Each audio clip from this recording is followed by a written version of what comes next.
Howdy folks, hope you're all having a good one, and welcome back to World of Tanks with the mighty Jingles. Jingles? That's not a tank. You sure this isn't World of Warships? Did you forget to take your dried frog pills again? Yeah, this is World of Warships, but trust me, this is actually going to be a World of Tanks video. I realise I'm probably going to have to explain myself.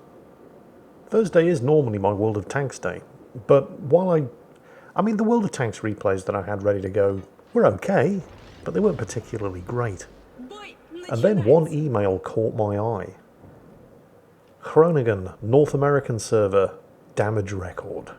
I thought, ooh, that has to be worth watching. Perhaps we'll do a World of Warships video today instead of World of Tanks. And so I fired up this replay. The replay that was not, by the way, sent in by the person actually in command of the ship that you're seeing here. This replay was actually sent in by one of his division mates in the Aegir, because, and I quote, the guy in the Groningen was too shy to send this in himself. And after a couple of minutes, I realised why. Well, the Tanks fans, don't worry, you're not going to have to wait more than another minute in order to see the tanks that you all came here for. As our hero in the Groningen, and this is an arms race battle by the way, he leaves the area where he's about to collect a buff in order to continue farming damage, while a teammate in another destroyer, the Delny, which you can see sneaking up behind him in the map, is the one who actually gets the buff for the team. And there it is.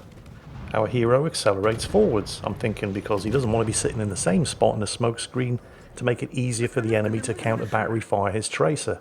Oh no, friendly ship ahead. Which way will I turn to avoid him? I thought. And I was wrong. Now, this is a very, very deliberate team ram, which doesn't cause damage in World of Warships, but he is pushing his teammate out of his smoke screen quite deliberately in order to spot targets for him. Yeah. And there it is. So now I can see, and hopefully you can too, why this guy got the North American server damage record in World of Warships for this ship, and also why he was reluctant to send the replay in himself. So at this point I'm thinking to myself, nope, not watching the rest of this, screw this guy, and I went looking for more World of Tanks replays. And I'm really glad that I did, because if I hadn't, you wouldn't get to see this. Ladies and gentlemen, boys and girls, here's the tank content you all came here for, and this, also on the North American server, which will be obvious in a moment, is Tombstone Actual in the world's second cutest tank, the Chaffee. How do you know it's a North American server, Jingles? Well, it says on the replay file, the game version and the... Oh, right, you mean without... Yeah, well, it's because they're all talking to each other. They're all talking to each other in English, and they're telling each other useful information, like where they're going, what they're going to do when they get there. Admittedly, a lot of the talk in chat on the North American server is usually just trash talk, but it's almost always well-intentioned. There's hardly ever anything malicious about it. And it's usually interspersed with a healthy dose of actual useful information. Now, you know you're in for a good, entertaining fight if you see a Chaffee. Not just because the Chaffee's great, but also because that means you're playing at, well, in this case, tier 5 and 6. And if you want to have fun playing World of Tanks, you play at tier 5 and 6. Maybe tier 7, at a stretch. But if you go any higher, there's very little actual player skill involved in determining the outcome of the battle, and it's all just down to who's got the heavy tank with the most impenetrable turret and the best gold ammo penetration. Down at this kind of level, knowing what to do, where to do it, and when to do it has much more influence on the outcome of the battle than simply who has the highest spending limit on their credit card. Tombstone Actual spotted himself an Excelsior over there. But the Chaffee's gun, at least with standard ammunition, just really doesn't have the penetration. Fortunately, his teammates at least have taken the hint. Have a look at the spotting damage. There's 195 spotting damage on the S-74. But now his teammates are going to start focusing on an Excelsior that he's spotting, and the damage is going to start to rack up. There's 447. The Excelsior continues to take hits, 559. The Excelsior's dead, 744 total spotting damage. Oh, you see that shot into the bush next to him? That's one of two things happening. That was the enemy VK-3001P. Now, I don't know if the VK was firing into the bushes because there's likely to be somebody spotting, or whether or not he did actually see the T-3485M there. And it was him shooting at the T-3485M that cost Tombstone Actual a hit. But either way, because it could have been the T-3485M who got Tombstone hit there, instead of being a dick about it, I don't know if you caught that there in chat, but he very, very politely said, "Don't sit behind me, I'm not spotted, I'll get shot." He could have just said, and most people probably would have just said, "Piss off, noob." But instead, he took the time to tell him what it was that he needed him to do and explained why he needed him to do it. There's an old saying, you catch more flies with honey than vinegar. And it's very true, because just saying "piss off, noob" doesn't explain to the medium tank sitting behind your unspotted light tank in cover. That doesn't explain to him why it's a bad idea. The only message he takes away from that is that you're a dick, which is actually more likely to make them do it again, just to piss you off. You see the difference between Tombstone Actual here in the Chaffee and the anonymous Groningen player in the World of Warships segment at the beginning of the video. And yet both of them go on to achieve great things. It's just one of them's a dick, and one of them is not. Now this is sort of good to see. That KV-1 over there is about to get encircled and surrounded up on the hill, and the team have noticed this, and they're moving to react and prevent the enemy KV-1 on the other side of the hill from doing that. The problem is they're all moving to prevent that from happening, which leaves this flank wide open. And Tombstone knows that if they abandon this flank, that's going to allow the enemy Panzer IV-H and S-74 to do exactly the same thing. The friendly M4 has reacted as well and said, "I'll help you hold this flank down." But he's also said, "I'm on very low health," and you can see him over there, and he is very much a one-shot kill. Tombstone thanked him for his assistance, but after taking that hit in the face from the Panzer IV-H and getting spotted by the Panzer IV-H, which renders them both vulnerable to flanking fire from the hill, it's time to quit the flank and fall back. And he didn't need to tell the M4 to do that. He didn't have time to tell the M4 to do that. The M4 reacted at the same time as him, but unfortunately was not able to cross the open ground and get back into cover before being picked off by the Wolverine over there. So now things are starting to look bad, and they're going to get a lot worse.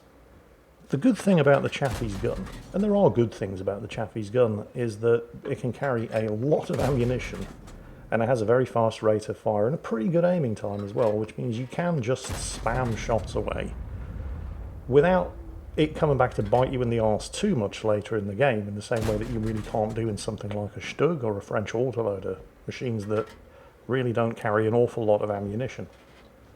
The bad thing about the Chaffee's gun is the penetration really sucks. It's a 75mm gun, but the shell velocity, because it's a short-barreled 75mm gun, really sucks, as you can quite plainly see here. The penetration is actually pretty good, very good by Tier 5 standards, if you're rolling your face all over the 2 key, but that can get real expensive real fast, because the accuracy is absolutely terrible, as you can also quite plainly see. And even though the premium ammunition is APCR, so it's got faster shell velocity, that disastrously bad accuracy still means that you're going to have to spam the target in order to get hits. And nothing drains your credit balance faster than spamming gold ammo. So Tombstone Actual hasn't actually used any of his gold ammo yet. He's managed to pick up the kill on the Wolverine. Sadly, despite that, the rest of his team are still 2 kills behind. 4 of them against 6 enemies. Panzer IV-H has fallen back from the hill. He actually managed to get a non-penetrating hit on the T-78 up there, which is basically just a Chaffee with a tank destroyer, turret and gun. And now there's 3 of them against 6 enemies. There's that penetration, or lack of it, against the VK. 2 of them against 6 enemies. It is, of course, at this point that the friendly artillery, realising they're about to lose, suicides, because, well, there's a reason why they still call artillery players scumbags in World of Tanks, and it's now Tombstone Actual alone against 6 enemies. Now, if I'd been editing this video a couple of years ago, it would be customary at this point for me to start running the famous Benny Hill Show theme tune, Yakety Sax. As, wow, that was a lot of damage. He got 2 of them, but he took a lot of damage and lost his gunner. And I'm pretty sure that Tombstone's thinking, is it worth actually using the medical kit now? Ah, you know what, screw it. Chicks dig scars and glory lasts forever. Here we go. Yeah,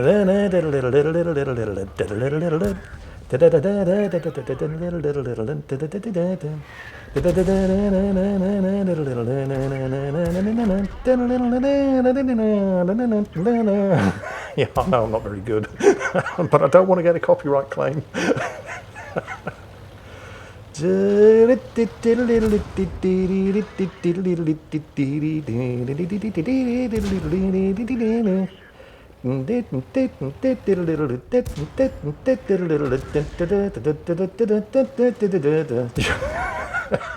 You're welcome.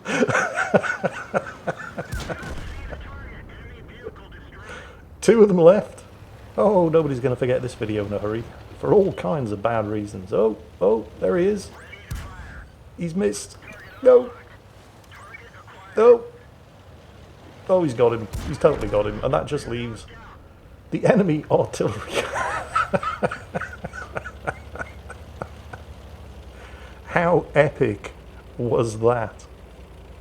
What? No, not the music. The music was crap. No, I meant Tombstone Actual, obviously. But here's the thing, even if I had actually gone and included the Yakety Sax music there, this video would have been instantly claimed. But it would have been instantly claimed by at least a dozen different greedy record companies, all of whom would insist that they're the ones that actually hold the rights to the music. So none of them would actually get the advertising revenue.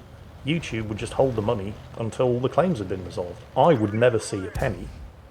And neither would any of the record companies, because they'd never relinquished their claims. So YouTube would be the only winner. Speaking of winners, at least the enemy griller didn't suicide, the way the friendly one did. And Tombstone Actual seals the deal with an Amarat kill and a couple of sneaky capture points right at the end, just for extra credit. So, Tombstone Actual, proving a couple of things. 1, you don't have to be a complete and utter douche nozzle in order to do well in online gaming. 2, Tier 5 and 6 is definitely where the fun is in World of Tanks. And 3, it's actually possible to do well, have fun, and make a profit in World of Tanks without spending a penny, even with a standard account, as long as you don't just rely on rolling your face all over the gold ammunition key. And on that, possibly, maybe even probably, the best Kolobanov's medal result I have ever seen in World of Tanks. And I've been watching World of Tanks replays for a very long time. That's where we're going to leave you. And I do hope you enjoyed it. As always, take care, stay safe, and I'll catch you next time.